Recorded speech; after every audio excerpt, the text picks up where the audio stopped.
السلام علیکم دوستو، میں اسلم سعید آپ کا استقبال کرتا ہوں، خیر مقدم کرتا ہوں آپ کے اپنے ہی YouTube channel Hasan Ali Urdu classes پر۔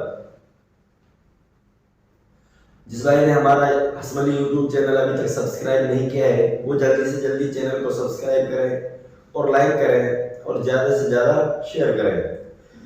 تو دوستو، ہمارا جو ہندی گرامر کا جو ٹاپک چل رہا ہے وہ ہے ثنائے اور بدائع۔ ثنائے اور بدائع ہمارا ہمارا اردو گرامر ہے وہ لگ بھگ پورا سا ہو چکا ہے، پورا ہونے کی کگار پر ہے۔ اس کے بعد میں ہم انشاءاللہ سکشن ودیا اردو میں اردو تدریس پڑھیں گے۔ تو اب ہم چلتے ہیں اپنے ٹاپک کی طرف، ثنائے بدائع۔ ثنائے اور بدائع، ثنائے اور بدائع، ان کو کلاکرتیاں بھی بولتے ہیں۔ کلاکرتیاں کیا ہندی میں کلاکرتیاں وغیرہ بولتے ہیں۔ ثنائے اور بدائع، ثنائے اور بدائع کسے کہتے ہیں؟ ثنائے اور بدائع شعر میں حسن پیدا کرنے کے لیے، شعر میں جو ہم شاعری کرتے ہیں یا نثر ہو، نظم ہو، غزل ہو، کچھ بھی ہو، کوئی سا بھی حساب ہو، جو ہم شعر میں حسن پیدا کرنے کے اس طریقے کو ہم ثنائے بدائع کہتے ہیں۔ جو ہمارے شاعرانہ جو ہم شعر کہتے ہیں اس میں ہم کچھ ایسا کرتے ہیں جس سے شعر کی خوبصورتی بڑھ جائے، کچھ ایسے الفاظ استعمال کرتے ہیں وہاں پہ ثنائے بدائع۔ شعر میں حسن پیدا کرنے کے اس طریقے کو ہم ثنائے بدائع کہتے ہیں۔ ایک دم پوچھا جائے کہ ثنائے بدائع کسے کہتے ہیں، تو شعر میں حسن پیدا کرنے کے اس طریقے کو ہم ثنائے بدائع کہتے ہیں۔ جس علم کے ذریعے ثنائے بدائع کی بحث کی جاتی ہے، جس علم کے ذریعے ثنائے بدائع کی بحث کی جاتی ہے اسے علم بدیع کہا جاتا ہے۔ کیا کہا جاتا ہے؟ اسے علم بدیع کہا جاتا ہے۔ یعنی جس علم کے ذریعے ثنائے بدائع کی بحث کی جاتی ہے اسے علم بدیع کہتے ہیں۔ کیا کہتے ہیں؟ علم بدیع کہا جاتا ہے یا علم بلاغت کہتے ہیں۔ ثنائے صنعت کی جمع ہے، صنعت کی جمع ہے ثنائے۔ ثنائے کس کی جمع ہے؟ صنعت کی۔ اور بدائع بدیع کی جمع ہے۔ بدائع کے معنی ہے نادر اور بے مثل چیزیں، نادر اور بے مثل چیزیں۔ لفظی خوبیوں کو ثنائے اور معنوی خوبیوں کو بدائع کہتے ہیں۔ جو لفظ کے اندر لفظی خوبیاں ہیں ان کو ثنائے کہتے ہیں، اور جو معنی کے اعتبار سے جو خوبیاں ہیں ان کو بدائع کہتے ہیں۔ اس طرح ثنائے بدائع کی دو قسمیں ہوتی ہیں۔ کتنی قسمیں ہوتی ہیں؟ دو قسمیں ہوتی ہیں، ثنائے معنوی اور ثنائے لفظی۔ ثنائے معنوی اور ثنائے لفظی۔ ثنائے بدائع شعر میں حسن پیدا کرنے کے، ثنائے بدائع کسے کہتے ہیں؟ ثنائے بدائع شعر میں حسن پیدا کرنے کے اس طریقے کو ہم ثنائے بدائع کہتے ہیں۔ کیا کہتے ہیں؟ یعنی کہ شعر میں حسن پیدا کرنے کے اس طریقے کو ہم ثنائے بدائع کہتے ہیں۔ جس علم کے ذریعے ثنائے بدائع، جس علم کے ذریعے ثنائے بدائع کی بحث کی جاتی ہے، جس علم کے ذریعے ثنائے بدائع کی بحث کی جاتی ہے اسے علم بدیع کہا جاتا ہے۔ کیا کہا جاتا ہے؟ اسے علم بدیع کہتے ہیں۔ بھائی جس علم کے ذریعے ثنائے بدائع کی بحث کی جائے اسے علم بدیع کہا جاتا ہے یا علم بلاغت کہتے ہیں۔ علم بلاغت کہتے ہیں۔ جس علم کے ذریعے ثنائے بدائع کی بحث کی جاتی ہے اسے علم بدیع یا علم بلاغت کہتے ہیں۔